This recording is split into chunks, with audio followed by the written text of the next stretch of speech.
Hello viewers, welcome to this special series of Sansad TV, Rashtra Nirman One Step Higher. I am Suman Arora. Today we will interact with Adil Zainulbhai, the current chairman of the Capacity Building Commission of India. The commission, established on 1st April 2021, is dedicated to enhancing the capabilities of India's civil services. With Mission Karm Yogi, the CBC seeks to transform India's civil services into an accountable, citizen-centric and effective public service, thereby contributing to the nation's governance and development.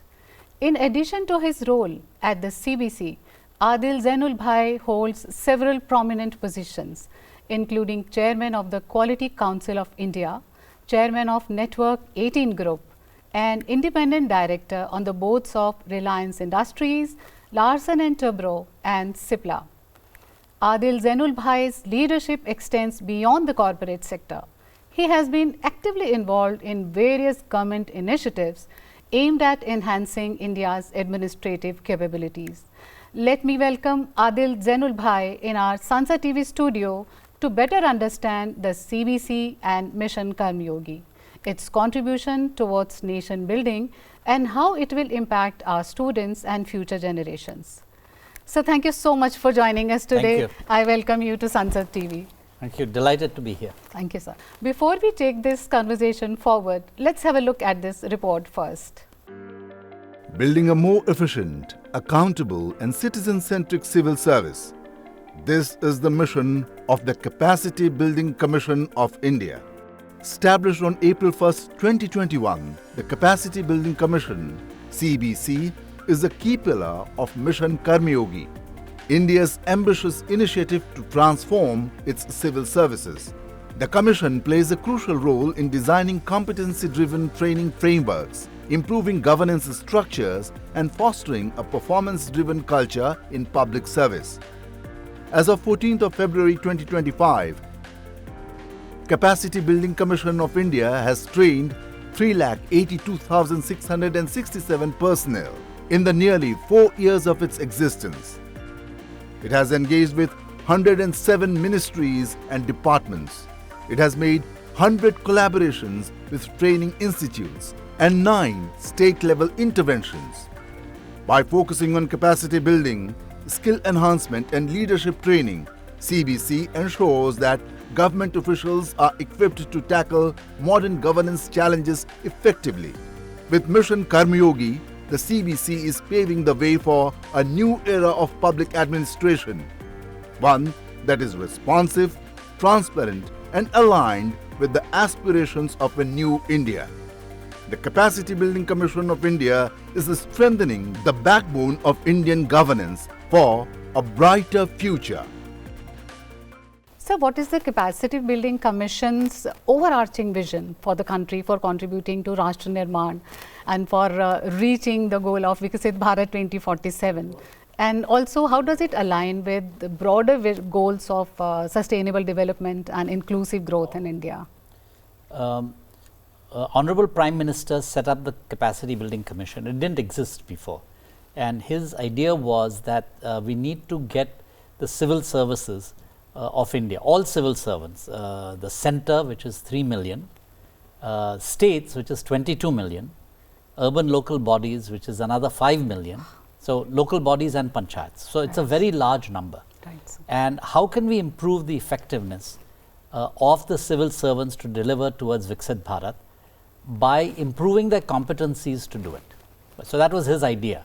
And he felt that just doing what we were doing before in terms of building their competencies would not get them ready, one, for the future, right, because they were not getting sufficient training and thinking about the future. Yes. Second, in terms of citizen centricity, which is how can all civil servants be the servants of the citizen as opposed to the rulers of the citizen, right? So how do we get that mind shift?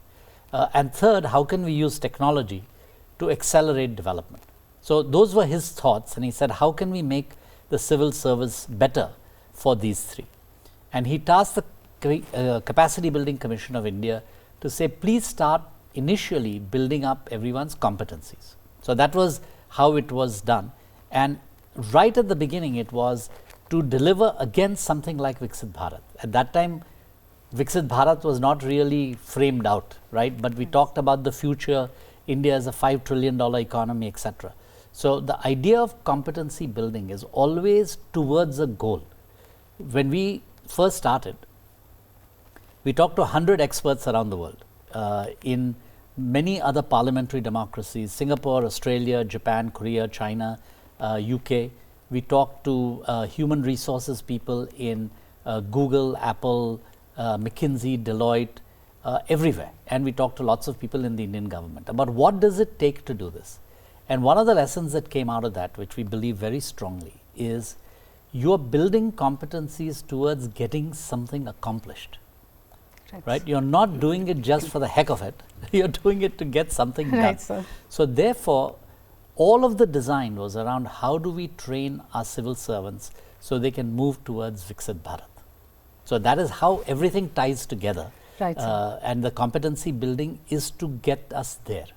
Also sustainable development and inclusive So in Viksit Bharat, yes, everything is everything there. is Sustainability, right. Development, becoming a major player in the world. Right, sir. All of those combined is what is the dream for Viksit Bharat. Right, sir. So could you share with us as to whether there is any specific framework or any model that CBC has developed to enhance the skill development of civil servants and to improve their core competencies? Those who are working especially for Viksit Bharat. So, the first thing we did is something that we don't often do as an Indian government, right? But if you were a consumer goods company and you wanted to build a product for a consumer, you would go and ask the consumer, what do you want, Oh, yes. right? What do you like? So, in this case, since we were training civil servants, what we did is we went and asked a very large number of civil servants what would be helpful for them. So, Suman, I would come to you and say, Suman, to do your job better, Right, sir. what skills and competencies do you think you need?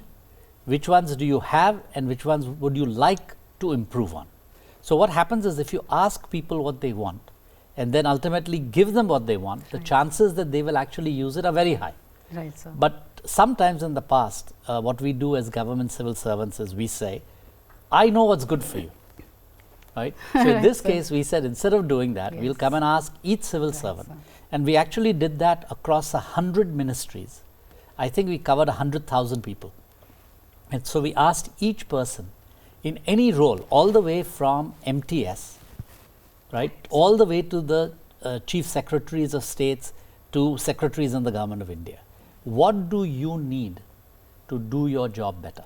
They must have felt heard for the first time, maybe. Well, heard and connected. See, sometimes you ask a question and nobody wants to answer, right? But sometimes you ask a question and people just let loose, right? So in this case, it was, oh, great, you're asking me. Yes. Well, let me tell you, I want A, B, C, D, E. And when we first heard it, we couldn't believe some of it. So let me give you an example. At every level in every ministry, when we asked them, what competencies do you need? Among the top 3 competencies was stress management. Stress management. Stress management. So, which was surprising. I would not have, none of us thought that was something that we could predict. But it came across all levels of government. And so, when we put that framework together, and I'll come back to the framework, and said stress management is very important, we need to get some courses that would allow people to address this issue. Right. Many senior bureaucrats said, why are you wasting your time on this? This is nothing, nobody needs this. But when we put it up on iGot, which is the digital training platform, today 700,000 people have taken the course on yoga for the workplace, and 300,000 people have taken the course stress management. So, this is as I said, if you ask people and they say they want something, Right. and you actually give them that, Right, sir. they will do it. And what is very interesting is, now you might say that, okay, that's fine, everybody else can do it. But I, as a very senior bureaucrat, I want something very mega galactic, right? But it turns out that yoga in the workplace and stress management are the top 3 courses on behavior for every level of the government, which means It's top 3 for MTS, it's top 3 for ASO, SO, Director, JS, Secretary. Okay. At every level, Right, sir. stress management is among the top 3 courses. That's very interesting, sir, really. So you just mentioned I got Karma Yogi, and recently Karma Yogi Saptah was also observed. Yes. If you could share something about, like, how many courses are there, and what was actually the highlights of what were the Sure. highlights of that Saptah? So let me explain to all the viewers first what I got is. Right, sir. So when we did our first 100 people that we talked to, we realized that if you want to train a large number of people, right, not 5, 10, 15, but hundreds of thousands, the fastest way to do that is to build a digital platform, like a learning management system, like Coursera or something like that. Yes. So iGot is the Coursera for government civil servants. Okay, that's what it is. Once you log on to that, all courses available on it are free. You can take any course you want. Okay. iGot will recommend some courses, right? So it will say, okay, you are an AS in this ministry, so probably these competencies you need. And if somebody else logs on, it will say these competencies you need, so you should take these courses, right? So it varies by that, but everything is free. You can decide not to do those and take any other course. So one question here, Sure. like everything is free, you are saying there are so many interesting courses. So is it only for civil servants or anybody can do it, any student, any young professional? No, right? For the present, For the present. because we are just starting, Right. it is now limited to civil servants. But I'll come back to that, right? So now let me get to Saptah, right, that we did. It was called the National Learning Week or Karma Yogi Saptah. So 2 years ago, January of 2023, when the platform was first built, iGot, we had about 200,000 users and 200 courses. Today, on middle of January 2025, 2 years later, we have 8 million users and 1,800 courses. Wow. Okay? So the growth has been tremendous. Really One of the things that drove the growth was Karma Yogi Saptah. So, it's a marketing problem, right? Which is, okay, you have all these courses, but people would say, I don't have time to take it. It's not the top of my mind. Why should I take it? So the idea was to create an event and excitement. And if you have that excitement, then people say, okay, I have to do something. Right. So Karma Yogi Saptah was 1 week in October, launched by Honorable PM. Right, sir. And Honorable PM said, I expect every civil servant to do a minimum of 3 hours of courses during this week. Okay. And in addition to the courses, we had talks by very famous people, and we had 24 talks during that week, 4 a day. And it counts as one course, right? So you have to do 3 courses, you can listen to 3 talks. What happened because of all this excitement and the fact that we were tracking every day who took what course, which ministry did well, on an average day before Karma Yogi Saptah, we did about 30,000 courses a day, roughly. During Karma Yogi Saptah, we did 800,000 courses a day.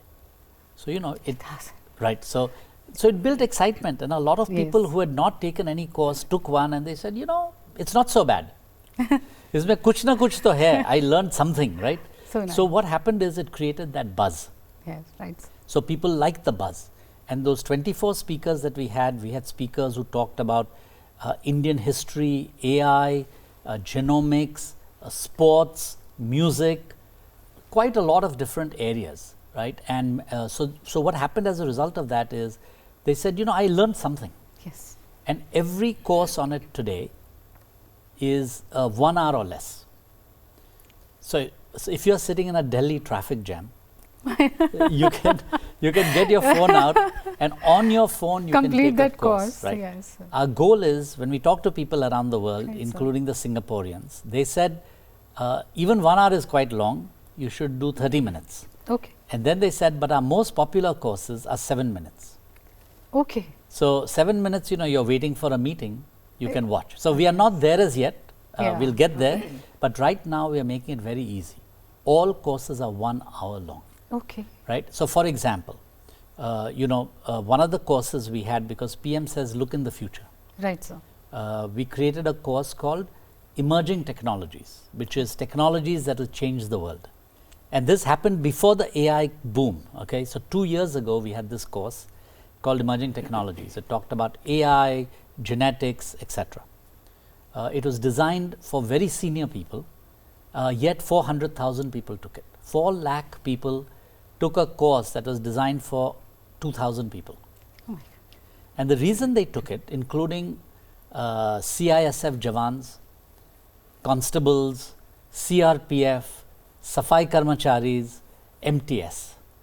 And the reason they took it is so we called them and said, why are you taking this? It's not as, I mean, yes, you can take it. We're very happy. Yes. But why are you taking it? It's not really meant for you. And their reaction, I think, was what the PM wants to talk about, right? Which is, he said, people should want to learn. Yes. Right? We don't want to force them to learn. They should want to learn, and they should have a lifelong learning Yes. idea, right? So in this case, what happened is the CISF people said, we have never ever had access to anything that is designed for secretaries, Okay. right? Or DGs of police or others, right? Right. Who gives them that, For right? seniors, For yes. seniors. Ah. So if you're giving it to us, why shouldn't we learn? If it's good for them, it should be good for us. It's very interesting. And then they said that maybe we will learn something. Maybe we'll get better in our jobs. Maybe we will get another job, right? So I think what we found is that a lot of people, class C and D officers, on whom we don't focus for competency building, were really open. I mean, you know, you give them something, they're going, great, I want to do this.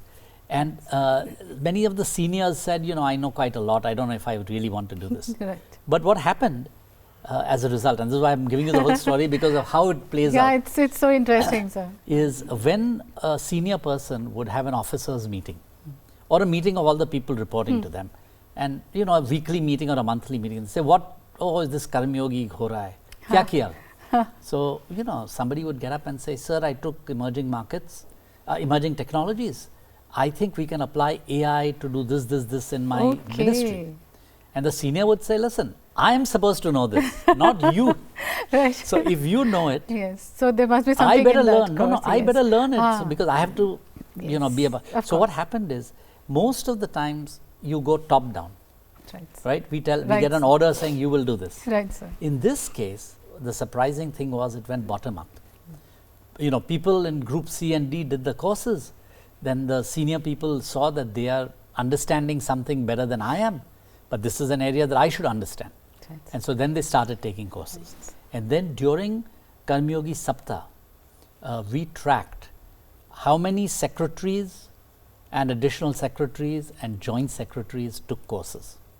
And almost 100% of them took courses during that time. And in fact, I think one secretary took 27 courses. Okay. There were many who took more than 4 courses during the week. Okay. Not just 4 courses overall, but 4 courses during the week. So I think it has created That's a buzz. a buzz. And so National Learning Week or Karmyogi Saptah did the most important thing, which is it created a buzz. And once people tasted it, they said, oh, it's, you know, it's not so bad. Right. Or I even learned something. So now let me take some more courses and more courses. So how does the commission collaborate between various government departments, private sector entities and international organizations to ensure that there is a holistic view towards capacity building, towards Rashtra Nirman, and then we have to reach the goal of Vikasit Bharat by 2047? So first of all, this is not a CBC initiative in that sense, right? This is all of government initiative. Right. So we work very closely with every ministry. So let me explain, and then I'll go to the international players, right? Right. So we are not saying to any ministry, these are the courses you should take, right? What we did is we helped the ministry figure out what they needed, and we are providing that for the ministry. Okay. So it is the ministry. If the ministry did not participate in that, then they would not know what they wanted. Right. Right. So now they know, and so they're very keen to get it. So our collaboration with the ministry is very strong in defining competency and in getting courses from them. Okay. So let's say that you are Commerce Ministry. Okay. So the Commerce Ministry will say, you know, I need to have all my people understand WTO. Right? I need them to understand free trade agreements. Right. I need them to understand non-tariff barriers. I need them to understand traceability of fruits and vegetables, etc. Right? So now I want courses on all of those. Right. Some of the courses will come from the ministry because they have experts in the ministry. But many of them will come from universities. So IITs are giving us courses, IIMs are giving us courses, universities are giving us courses, foundations are giving us courses, NGOs are giving us courses, and international agencies like World Bank, ADB are giving us courses, and some international universities are giving us courses. But 90% of the courses that we want in India, because then they are contextually correct, right?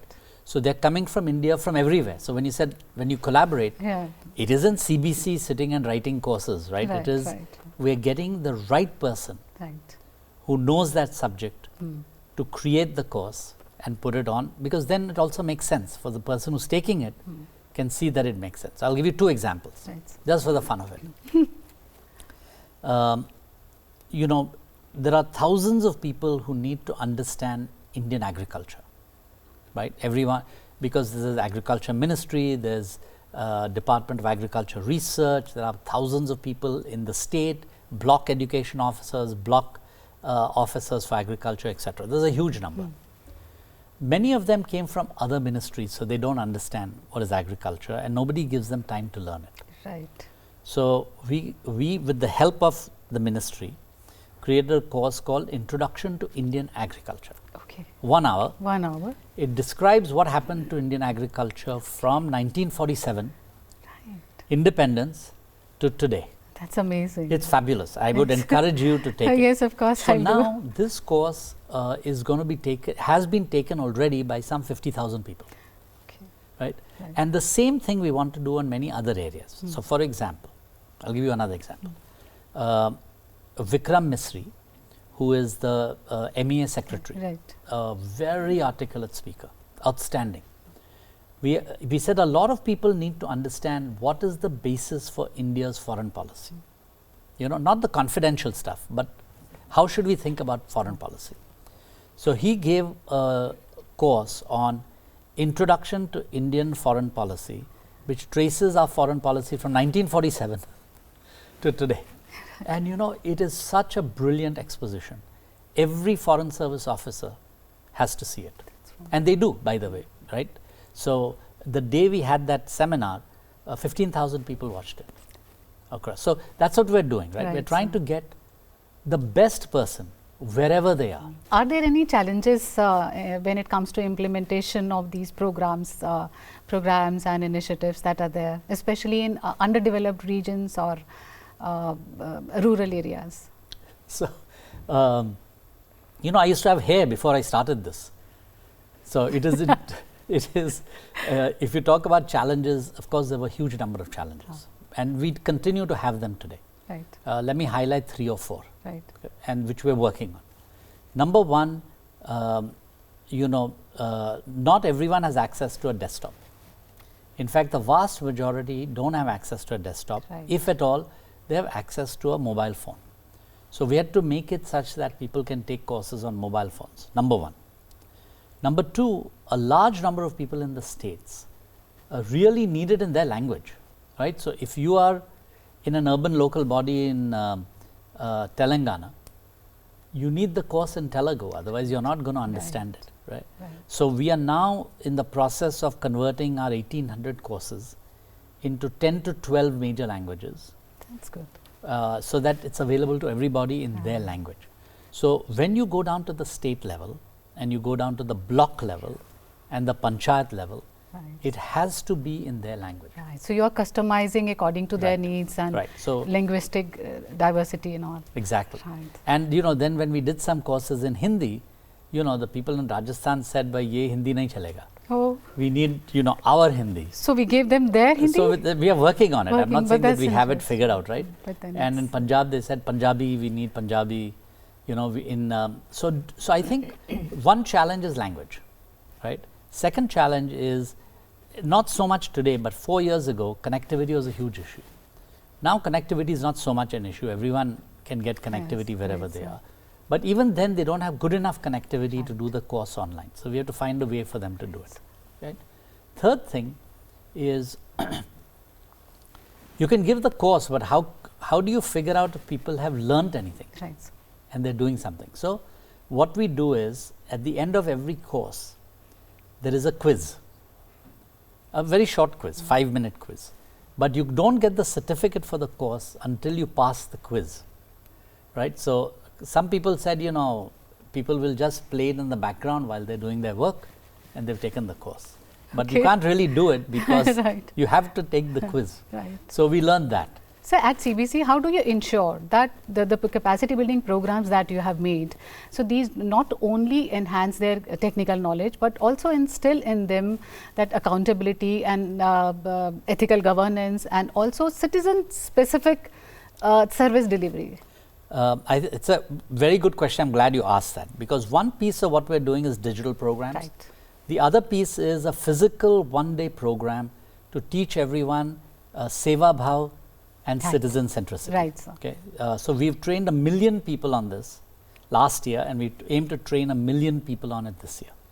So last year we took ticket collectors, ticket window clerks, postal employees, policemen, and trained them on a 1 or 2 day program on learning Seva Bhav, ethical governance, etc. Okay. Every civil servant in Haryana has gone through an ethical governance 1 day program. Okay. Right? So we are trying to do both. Some things you can do digitally and some things you have to do in person. So what would be your message to the students and young professionals who are in the prime of their youth and who still have 22 years to reach 2047, and they are going to play a crucial role? How can they maximize their efforts for contributing to Rashtra Nirman so that we can realize the goal of Viksit Bharat by 2047? I think for the younger people, right, for the youth, they're going to be the beneficiaries of this, right? We will do something in the next few years, but we might not even be around to see it. Right. But they see it. So what I tell young people is, you will be the beneficiaries of what India will be in 2047. Right, sir. So you have to get involved in making sure we get there. Right. How do we get there, and what do I tell the young people, right? Which is, you should look to see what can you do to help the country grow, and how can you contribute to doing it. So for example, we have laid out very clearly what are some of the areas in which India should become a leader, right? So if you are in college, are you really paying attention to AI and science and genomics and ethics?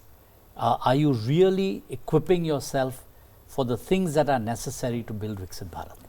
Right? So that's the first thing I tell them, which is, if you're not doing those things, one, you're already falling behind everyone else, because people in other parts of the world are really doing well on this. Yes. But as you think about it, don't think about just what can I do to make more money, right? How will my education teach me to make more money? But also think about, what do I need to know so that I help create Viksit Bharat? That I'm, as a citizen, I'm helping to create what I will need to live, right? So that is what I've been telling people and saying, you should always keep a part of your mind, not just on furthering your career, but also how in that career itself you can help the country get there. So thank you so much for giving your precious time and such wonderful, insightful inputs. Thank you so much for joining us today, sir. Thank you. Thank you. That's all for this episode of Rashtra Nirman. You can see how different institutions of our country are contributing towards nation building through their courses, initiatives, and overall endeavors. We'll meet you in the next episode with another prominent person from another esteemed institution.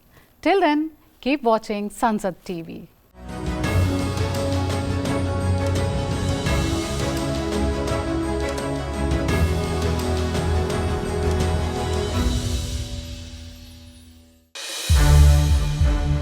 संसद TV के और भी programmes देखने के लिए subscribe करें हमारा YouTube channel और हाँ, इन्हें लाइक और शेयर करना ना भूलें।